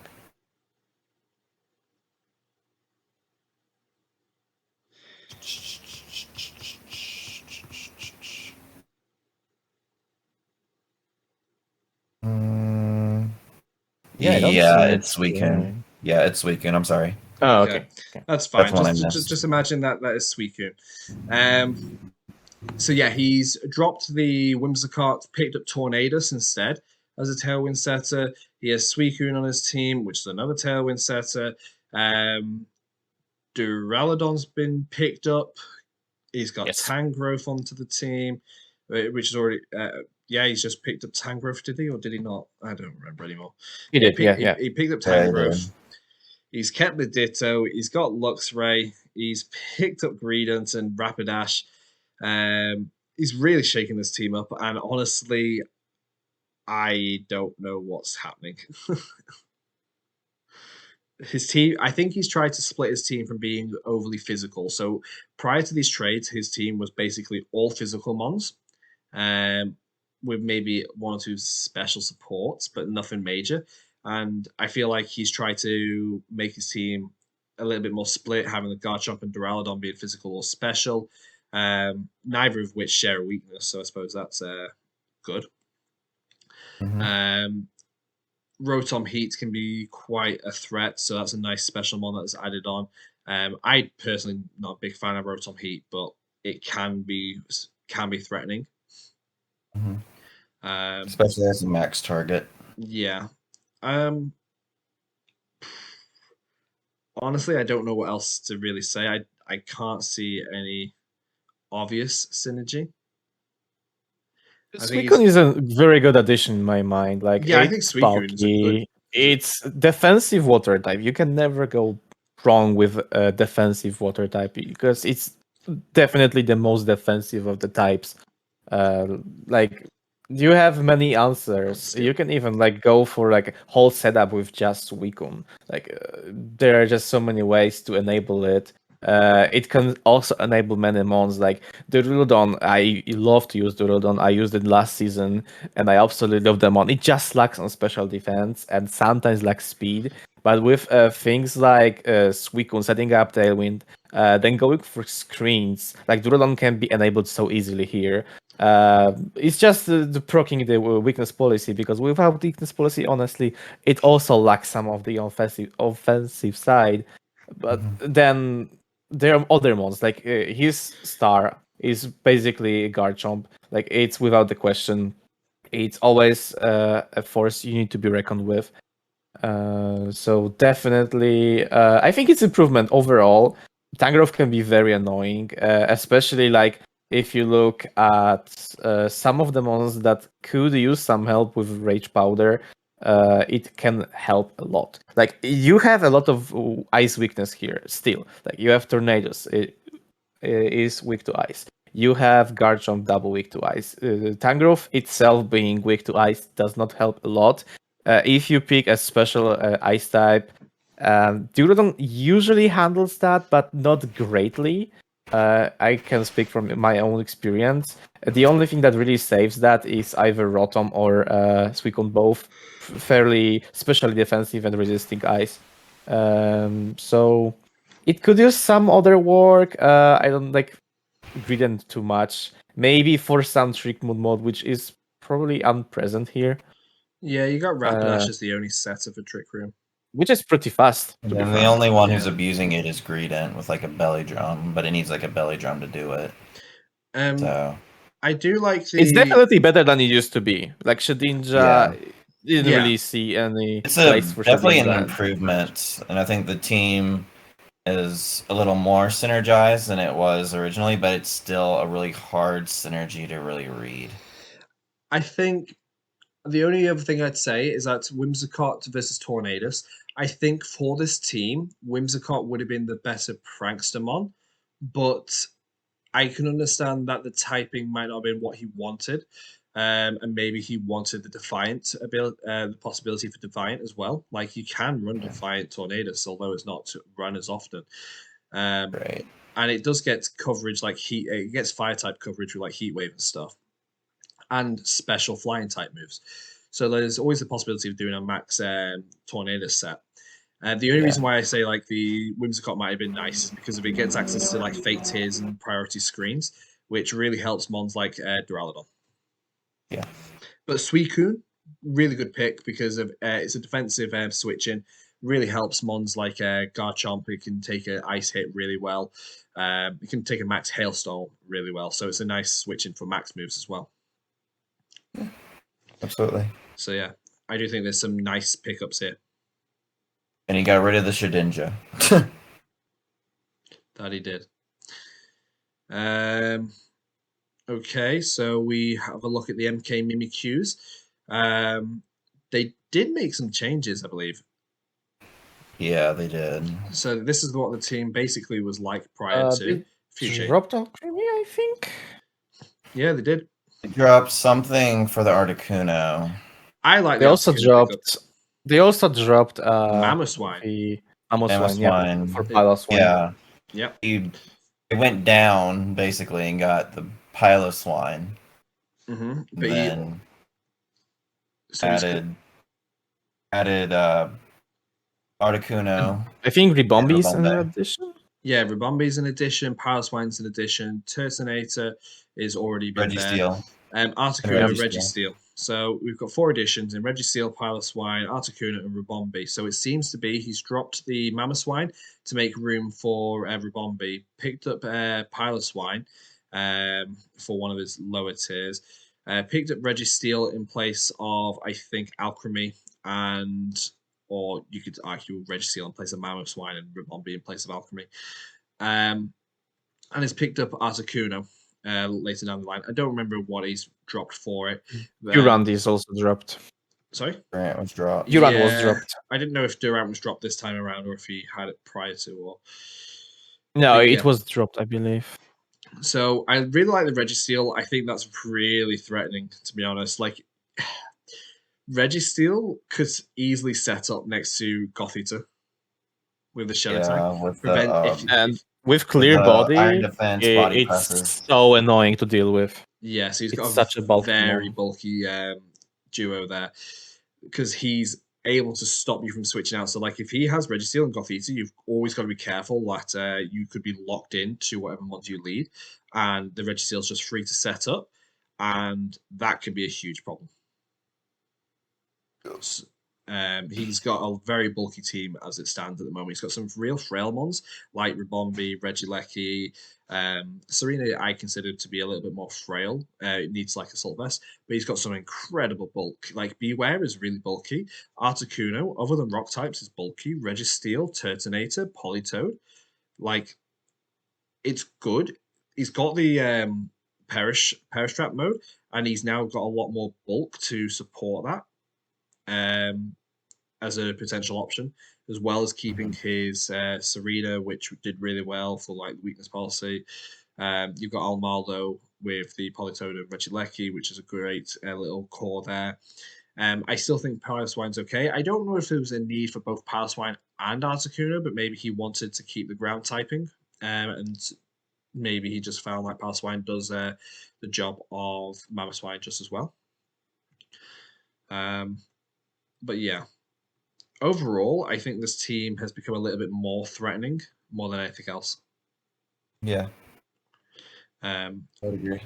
Especially akin to his first few wins, where he was, or near wins, where he was a lot of bulk. And yeah, that Registeel and Gothita really scares me.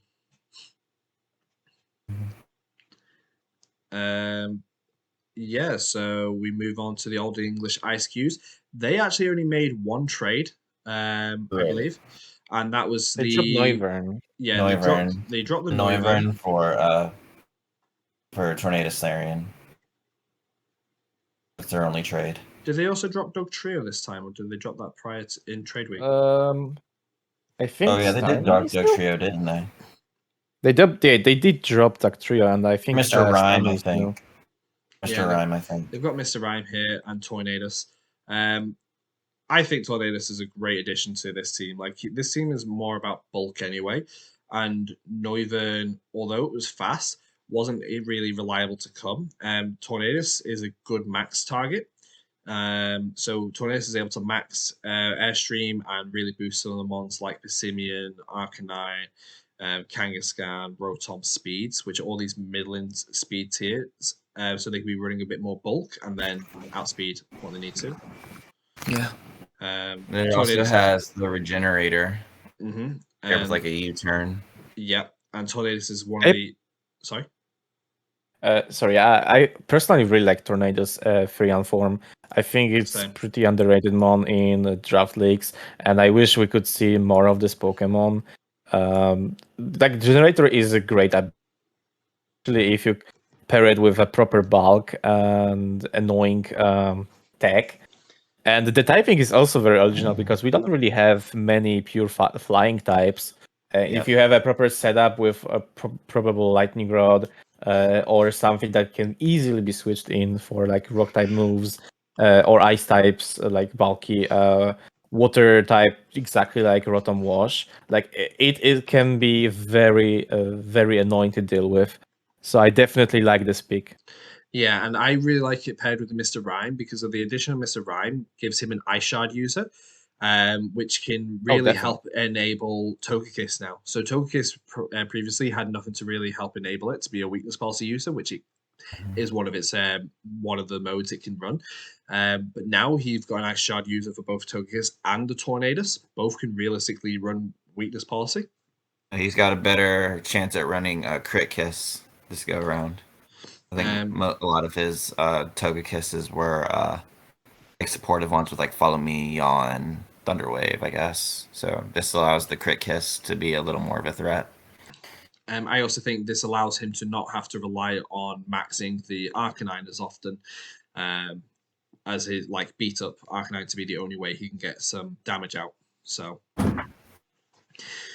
overall, I think it's a solid pickup. I think it's a really good improvement to the team. Mm-hmm. I do agree. Sorry. We come now to the Midland Marowaks team, and to be fair, this team has basically gone through a complete rework to when it was picked up. So there's no point really looking at it. This is what the team looks like at the moment. And, well, Klefki with a Charizard. So let's go through the modes. We've got Klefki Sunny Day with Charizard. We've got Klefki Rain Dance with Mantine. We've got Weavile Beat Up with Cobalion. We've got Weavile Fake Tears with Cobalion. We've got Weavile Ice Shard with Zapdos. We've got Weavile Fake Tears with Zapdos. We've got Druddigon with Inside Trick Room with Ordino. We have Quillfish, the Intimidate Mon, which, to be fair, I think is a really good value pick for the lower tiers. We've got Ordino Trick Room with Marowak. We've got Tangler Redirection for setup with Zapdos, with the Trick Room. It's just a lot of things you can do with this team. Yeah, Charizard can beat up the Cobalion, and Yes, I think so can and I think so can Weavile. Yeah, I said that earlier. But yeah, I'm sorry. You can never underestimate Marowak. No, Marowak is just so hard hitting. Yeah, it hits hard, and you know it's gonna hit hard because you know it's gonna have thick club, but there's nothing much you can do unless you can knock it off. And it's got Lightning Rod for the Mantine, the Charizard, and the Quillfish. Okay, not so much for the Quillfish, but for the Mantine and the Charizard, which is really cool. Yeah. If he wants to run the one that supports his rain mode with the lightning rod, he can, or he could run the never mind. But Bone Thick Club is an item, not an ability. So yeah, he can still run lightning rod and still have the massive attack boost thanks to the Thick Club. So yeah. I personally think this is one of the harder teams to prep for because there's always something that if you prep one mode, another mode can just counter it. I said this earlier, like you've got to be so aware with like what leads you're going to be running. Like you could be prepping for the Charizard. Yeah, you've got for Charizard and Zapdos, well, I just need a Rock type move, and that gets that covered. But then you've got like Cobalion and Mantine, which Mantine is still weak to Rock, but it's going to be hitting Rock types pretty hard. You've got Marowak. Marowak doesn't care about Rock types. It's just so. I think he's just spoiled for choice as to what he wants to do with his team in each matchup. We got some lesser used Mons here as well. Like I really want to see how the Mantine does the Quillfish and the Druddigon. So I'm excited to see what he's got planned coming up in the next few weeks. But this is a huge improvement, I think, over the team he took over. A lot of synergy. Okay. So we move on to the Shivering Snow Runts. That is yourself, Zam. You, again, as you can see here, I don't think many of the Mons even survived. I know Mimikyu did. Only Mimikyu, I believe. Yeah. Nothing else. Yeah, only Mimikyu. Wow. Well, here's the new and improved team. We have got the infamous Comfey and Moltres Galar. That's the immediate mode that you see straight away, but there's more to it than just that. We have got a decent Trick Room mode with Vikavolt and the Comfey / Klinklang. Flareon's a nice addition, I suppose, as a fire type. We've got the massive coverage that is fetched. Mamoswine, really solid mon. I really like Mamoswine. Obviously, when I said about the Trick Room before, you can't forget Mimikyu. Super solid Trick Room setter. One of the most reliable Trick Room setters in the whole game. You got Naganadel, or Naganadel, or whatever you want to call it. Nice, fast dragon type, poison type, super good, super strong damage. Beast boosting if it manages to get those type of KOs. A little bit weak to the ground types, but you do have switch-ins with like Moltres and Vikavolt for that. And Emolga. Yeah, and Emolga. And get into Emolga, speed swap Emolga with some of these slower mons, such as the Vikavolt or Guts Flareon. And yeah, like it can do really well. I'm honestly really happy with that team, and I hope to have a lot of fun with it. I honestly see many modes. Like people look at it and it's probably Comfey and Moltres. Maybe there is Ice Shard with Naganadel. But I do think there is just much more into this team. Like I'm not gonna spoil my strats obviously right now, but there's definitely much more that can be done with this team. So many Pokemon that have very interesting tech, some synergies that work pretty well. Yeah, I think it's gonna be a lot of fun for me. Not so maybe for my opponents. We'll see. I do like some gimmicks from time to time. I also like some reliable strategies, like you mentioned. Like you can see Convey immediately helping with Moltres and such. So yeah, I actually really like this team. I can also see it helping your artillery. And isn't Mamoswine still weak to grass? It is, It yes. is. So It is indeed. so you can even do Progress. weakness policy Mamoswine with Comfey. And I believe you can even do Bulldoze Mamoswine with weakness policy Klinklang. So there's a lot of things that this team can do. Which I'm looking forward to seeing how you play it. And I'm pretty sure this is a team that suits your play style really well. So yeah, that's the Shivering Snow Runs. Pogging Porygons. I don't trades. know if they made any trades. Yeah, I was gonna say I don't think they made only the Oh no. Okay, they. I was thinking that. Jolteon That was dropped. that was prior. So Yeah. yeah, Oh, okay. the Pogging Porygons never actually made a trade during the trading week. They seem to be pretty happy with the team, and to be fair, rightly so. They are 3-1, only having dropped that one game to Gurt, which was a little bit of a bad matchup for the Pogging Porygons, but also a very good game by Gurt. So yeah, I suppose the team could have maybe used a trade, maybe got rid of Lantern, but overall, fair enough. They seem to be really happy with their team. And it is working. We've got Cinderace doing really well, Primarina bossing it. So, and the Meowstic, solid prankster support there. So, seems to be doing just what they need it to do. Why change what's not? Honestly, think Lantern works pretty well here. It just does its job. It needs to either absorb water or redirect electric types from Primarina. Maybe Aerodactyl, maybe Cinderace if it runs flying It doesn't get types. Lightning Rod. It gets Volt Absorb. Yeah. Oh, sorry, my bad. It's a decent but switch. still, Yeah. Yeah, definitely a good switch in. Definitely some synergy here.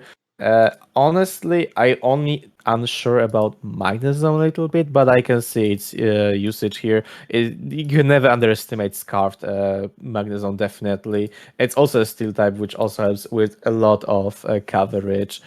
But yeah, I think it's a very fair team.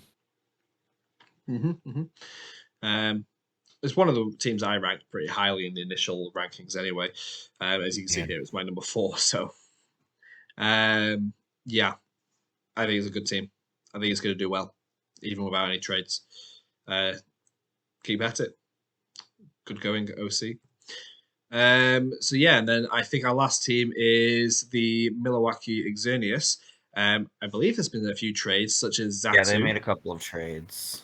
They dropped Zatu. Oh, and Azumarill. And Azumarill, yeah. Those are the main trades that I can think of. So yeah, we dropped the Zatu. We've picked up. What have we picked up? He picked up Hawlucha and Amistar. Yeah. What did he drop then? He dropped it Zatu and he dropped Zatu and Chinchina. Oh, he's got Chinchina. No, I'm sorry. Azumarill. Yes. So he's dropped his one flying and psychic, picked up a flying and fighting, which works well with his terrain mode for another Unburden mod. He's been using Lipard with Unburden quite a lot, actually. It's actually pretty smart, considering he can't use Prankster with Lipard on psychic terrain as effectively. So that's been pretty a smart move on his part. Amistar, I don't know. I don't know if I don't really like Amistar. I don't rate Amistar at all, to be honest. It's a decent Swift Swimmer. Not great, decent. I can see that you'd want to maybe do like a shell smash thing with Togepi, and that can be threatening. So I'm not saying it's a bad trade by any means. He obviously wasn't seeing a use for Azumarill to be coming to the matches. He did have 2 huge power mons. And maybe he wanted a more special water type, but yeah. I'm not a huge fan on the Amistar pickup, but I do see the value in Hawlucha being picked up. Never underestimate a Entei that's got a assault vest and has been coached. Yeah, exactly. Another good ability that I like of Hawlucha is it gets Mold Breaker. And that can mean that you can go for Feather Dancers into like a Metagross or something and ignore the Clear Body. Yeah. Or Close Combat a Sturdymon and just one-shot it. Yeah. Zam, have you got any more insights on this team? Nothing really at first sight, to be frank. That's fair. But it's a really offensive team already. I mean, it's in Spectria, Tapu Lele. They're two strong special attackers. Hawlucha can be really strong, especially like if you go for a follow me Swords Dance type thing and then swap out the Togepi, swap in the Tapu Lele, and then you've got the speed from a Burden activating. So there's definitely modes for all this to be run. Maybe you just wanted a few more setup mons like Omastar and Hawlucha to be added to the team. The thing is that we kind of overlooked, like, we have almost a double weak to grass, you have Diggersby weak to grass. We cannot underestimate Buffalon with Subseeper. This 100%. Pokemon by itself has a pretty decent attack. Maybe it is kind of slow, but you need to consider that being a threat as well. No, I always consider Buffalon as quite a threatening mod. It's actually really well supported with a redirector as well. The only thing I don't see is Trick Room. So he's dropped the Xatu and he's now dropped his Trick Room. So he hasn't really got a way of. He's either going fast or. And he's dropped his Tailwind as well. So I'm not so sure. I think his team's got a little bit worse on the speed control aspect. I know he's got terrain, but like he's got no real way to stop a bulky mental herb Trick Room setter, you know?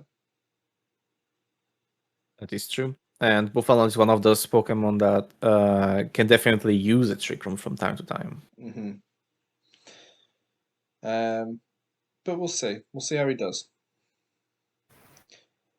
Agreed. Okay. But that basically concludes this week's the trading week's trades.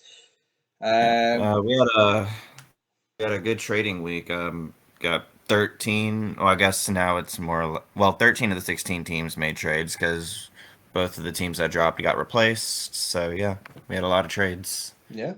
And I think a lot of improvements to teams. So yeah, it'll be a lot of fun. We've got a tough division. I've said this plenty of times, but we have one of the tougher divisions, and that just makes it a lot more fun. I think the most interesting thing, it's the first time we've tried this new trading system where you don't trade for the season. You get 1 week to make changes. You can make as many as you want, and that's it for the rest of your season. And no more changes after that. I kind of I've seen that there's both benefits and drawbacks to it. But it'll be interesting to review how the other divisions have found the trading week when we come together at the end of the season. There's been a mix of responses so far. I know over in Johto it's been relatively positive. Most of the players have been pretty happy with it or indifferent. There's not been really any negative responses to the way it's been done this season. I've kind of liked the introduction of something fresh, something different. You know, it's made this season feel different from the previous season. So and I definitely like the break week that we had. Yeah, the intentional. I think a lot of players are benefiting from that. Yeah, I'm feeling that there's less burnout across the league at the moment as well, and I think that's also in part to the league being shorter. We've only got 4 more weeks. We're already at the halfway point. We've only got 4 weeks of playoffs. Wherefore, at this time last season, we would still have another 6 weeks of games to play. Yeah, and playoffs have extended, so more teams have a shot of getting in. So it's a little bit more inclusive this season. Yeah. But no, that's everything. That's all we've got to say this week, guys. Thank you, Zam. Thank you, Brian, for joining me this week. I hope you've had a good time. Oh, I had a great time. Thank you, Miss Matrix. I'm sorry. Thanks for the welcoming.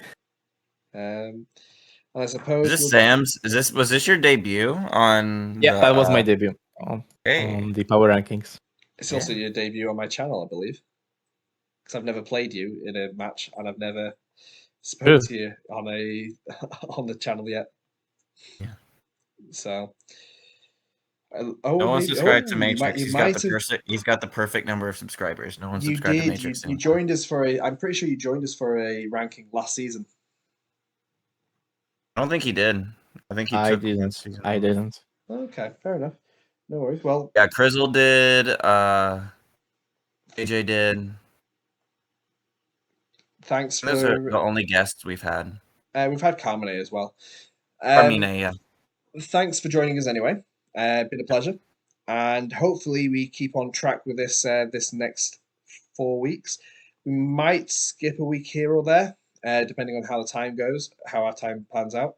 If so, we'll just do double up on an episode, which is fine. But until then, guys, thank you all for watching, and I'll see you guys next time. Peace out, guys. Take care.